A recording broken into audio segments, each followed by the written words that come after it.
Hi friends, இன்றைக்கி ரிசானா கிச்சனில் தேங்காய் தக்காளி சேர்க்காத 2 மினிட்ஸில் செய்யக்கூடிய ஒரு சட்னி செய்ய போகிறோம். அதுக்கு வீடியோவை ஸ்கிப் பண்ணாமல் ஃபுல்லாக பாருங்கள்.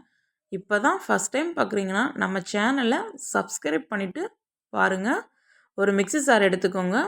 அதில் வெங்காயம், பூண்டு, பச்சை மிளகாய், கருவேப்பிலை, கொஞ்சம் புளி, அது கூடவே கொஞ்சம் உப்பு சேர்த்துட்டு லைட்டாக தண்ணி சேர்த்துட்டு நல்லா நைஸாக அரைச்சிக்கோங்க. அரைச்ச சட்னியில் தேங்காய் எண்ணெயை லைட்டாக சூடு பண்ணி சேர்த்துக்கோங்க.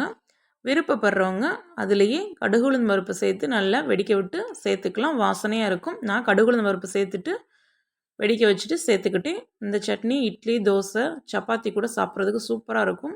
நம்ம டக்குன்னு என்ன செய்யறதுன்னு யோசிக்கிற டைமில் இந்த சட்னியை ஈஸியாக செஞ்சிடலாம் ஃப்ரெண்ட்ஸ். இது மாதிரி செஞ்சு பாருங்கள் ஃப்ரெண்ட்ஸ்.